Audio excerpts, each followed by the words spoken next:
կա Գերագույն խորհրդի որոշում, համաձայն որի Հայաստանի որևէ ղեկավար չի կարող ստորագրել մի փաստաթուղթ, որով Լեռնային Ղարաբաղը կճանաչի Ադրբեջանի մաս։ Նիկոլ Փաշինյանը 22 թվականի հոկտեմբերի 6-ին Պրահայում ճանաչել է Արցախը Ադրբեջանի մաս, դրանով իսկ գործելով պետական դավաճանություն։ Ես կուզենամ ներկայացնել ձեզ այն գործընթացները, որը հանգեցրել էր պետական դավաճանության։ 2022 թվականի ապրիլ ամսին Նիկոլ Փաշինյանը ազգային ժողովում հայտարարեց, որ իրեն հորդորում են միջազգային ուժերը, որ պետք է իջեցնել Արցախի կարգավիճակի հետ կապված նշաձողը, որից հետո իրեն կապահովեն անվտանգություն Արցախի մեր հայրենակիցների մասով։ Դրանից առաջ տխրահռչակ Մակրոնը մի հարցազրույց էր տվել եւ հայտարարել էր, որ ինքը զարմացած է եւ հիացած է Նիկոլ Փաշինյանի խիզախությամբ։ Դրան նախորդել էին ստվերային գործընթացներ, հանդիպումներ, որի ընթացքում էլ պայմանավորվածություն էր ձեռք բերվել, որ Արցախի կարգավիճակը իջեցվելու է, իսկ իրականում Արցախը հանձնվելու է Ադրբեջանին, դրանով իսկ փաստորեն հիմքեր էին դրվելու արցախցիների էթնիկ զտման համար։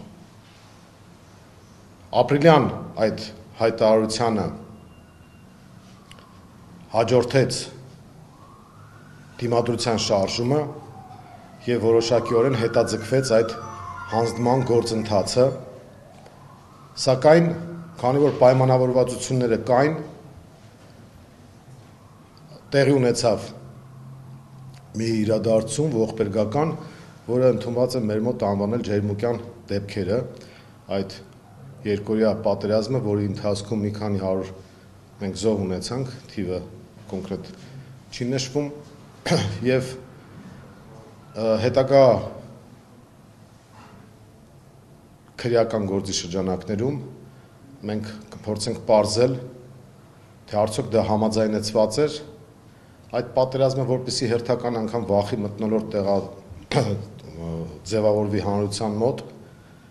որպեսզի այնինչ Նիկոլ Փաշինյանը խոստացել էր արդեն հանձնելու մասով իրականացվի, թե ուղղակի ինքն էր վախեցել իրականացնել այդ ծրագիրը, դրա համար եկել էին այդ ծրագիրը կյանքի կոչելու հետևից։ Եթե հիշում եք, սեպտեմբերին Նիկոլ Փաշինյանը նույն ազգային ժողովում հայտարարեց, որ ինքը պատրաստվում է կայացնել մի որոշում, որի համար իրեն կանվանեն պետական դավաճան, բայց ինքը միևնույն է գնալու է այդ ճանապարհով եւ կատարելու է այդ քայլը։ Սեպտեմբերին արդեն հաջորդեց հոկտեմբերի 6-ը, այդ եվրոպական քաղաքական հավաքը, այսպես կոչված քաղաքական համայնքի հավաքը, որը Մակրոնի նախաձեռնությամբ է ստեղծվել որպես կազմակերպություն, կառույց կամ հավաքույթ, որը Երևանում դուք տեսաք, հենց Պրահայում էր տեղ ունեցել եւ այդ եվրոպական այդ երկրների ղեկավարների հավաքի ժամանակ Մակրոնի, Միշելի, Էրդողանի, Ալիևի եւ հերավար Բայդենի մասնակցությամբ եւ Նիկոլի ձեռքերով տեղի ունեցավ Արցախի հանձնումը Ադրբեջանին։ Արևմուտքը այդ քայլը կատարում էր ոչ թե Հայաստանի դեմ, այլ իրենք աշխարհաքաղաքական խնդիր էին լուծում ընդդեմ Ռուսաստանի, բայց մանրադրամի դերում մենք էինք եւ Նիկոլ Փաշինյանը համաձայնել էր այդ մանրադրամի դերը կատարելուն, դիմացը ակնկալելով, որ իր իշխանությունը կպահպանեն միջազգային այդ ուժերը։ Հետագայում արդեն հոկտեմբերի 6-ից հետո շատ չանցած սկսվեց Արցախի բլոկադան։ Արցախի բլոկադան տևեց մի քանի ամիս, արցախցիները կենաց մահու կռիվ էին տալիս, Հայաստանի իշխանությունը լուռ էր, եւ արդեն սեպտեմբերյան իրադարձությունների ժամանակ Արցախը ենթարկվեց հարձակման ու քանի որ արդեն ճանաչվել էր Արցախը Ադրբեջանի կազմում, որևէ լեգիտիմ հնարավորություն չկար միջազգային ուժերի եւ մասնավորապես խաղաղապահների կողմից իրականացնել պաշտպանական ֆունկցիա։ Եթե հիշում եք, հոկտեմբերի 6-ից հետո տեղի ունեցավ եռակողմ հանդիպում Երևան, Մոսկվա, Բաքու ձևաչափով եւ այն փաստաթուղթը, որը պետք է ընդունվեր երեք ղեկավարների կողմից, խմբագրվել էր, քանի որ փաստացի հայկական շահը պաշտպանող չէր եղել, այդ հանդիպումը հիշում եք կայացել էր Սոչիում եւ քանի որ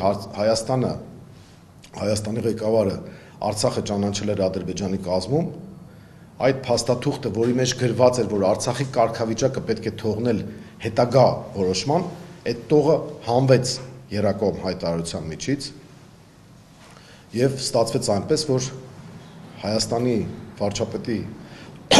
աթոռը զբաղեցնողը եւ Ադրբեջանի նախագահը դուրս են եկել Հայաստանի եւ Արցախի դեմ։ Բնականաբար այդ պարագայում մենք որևէ դաշնակից չենք կարող ունենալ։ Հետագա իրադարձությունները հանգեցրեցին արդեն մեզ բոլորիս հայտնի այդ ողբերգական իրադարձություններին, ռազմական բախմանը Արցախում եւ 120,000 հայերի բռնի տեղահանմանը, որը կոչվում է էթնիկ զտում, որը ցեղասպանության տարատեսակներից մեկն է։ Այս ամենի հեղինակը, մասնակիցը եւ հանցավոր կատարողը Նիկոլ Փաշինյանն է եւ ինքը պետական դավաճանության հոդվածով իշխանափոխությունից հետո դատվելու է։ Ինքը շատ լավ գիտի այդ մասին եւ դա է պատճառը, որ հիմա այսպիսի գործողություններ է իրականացնում։ Նիկոլ Փաշինյանը նաև պետք է հետագայում պատասխանի, թե ինչ է արել այն 8 միլիարդ դոլարի հետ, որը պետական պարտքի ավելացման չափն է, եւ մենք որևէ մեկս տեղյակ չենք, թե ինչ ուղղություններով են ծախսվել այդ միլիարդավոր դոլարները։ Նիկոլ Փաշինյանը պետք է հետագայում պատասխանի, թե ինչպես եղավ, որ ինքը եւ իր շրջապատը դարձան դոլարային միլիոնատերեր, որոշ դեպքերում միլիարդատերեր, որովհետև իր շրջապատի բիզնեսմեններից մեկի տարեկան շահույթը մաքուր 1.5 միլիարդ դոլար է, եւ Նիկոլ Փաշինյանը պետք է պատասխանի, թե ինչու այսպես կոչված սահմանազատման եւ սահմանագծման աշխատանքների շրջանակներում Հայաստանը միակողմանի զիջումների գնաց Տավուշի մարզում եւ մենք բոլորս պետք է հասկանանք, թե ինչ նախապայմաններ կան, որի տակ մտել է Նիկոլ Փաշինյանը եւ բոլորիս համար դրանից հետո պարզ կդառնա, թե ինչու է նա այսպիսի ագրեսիվ վարքագիծ դրսևորում։ Ուրեմն թուրք-ադրբեջանական եւ արևմուտքի գլոբալիստական շրջանակների պահանջները Հայաստանից հետեւյալն են։ Առաջին, այսպես կոչված Զանգեզուրի միջանցքի հանձնում։ Երկրորդ, ադրբեջանցիների բնակեցում Հայաստանում։ Երրորդ, Հայաստանի առնվազն 3 տարածքների հանձնում, որոնք ճանապարհային կարևորագույն հանգույցների վրա են։ Չորրորդ, ատոմակայանի փակում։ 5-րդ, Հայաստանի հանքարդյունաբերության ոչնչացում, որը այսպես կոչված բնապահպանական ծրագրի շրջանակներում պետք է իբր թե նպաստեն Հայաստանի էկոլոգիական միջավայրին։ Հաջորդը ռուսական ռազմաբազայի Գյումրիում տեղակայված 102-րդ ռուսական ռազմաբազայի հեռացում։ Հաջորդը Հայաստանը պետք է դուրս գա հապկից։ Հաջորդը Հայաստանը պետք է դուրս գա ԵԱՏՄ-ից։ Եվ դա այն դեպքում, երբ որ ՀԱՏՄ-ի շրջանակներում եւ մասնավորապես հայ-ռուսական առևտրային հարաբերություններում մեր տոկոսաչափը ավելի քան 30% է, այսինքն Հայաստանի տնտեսական կոլապս։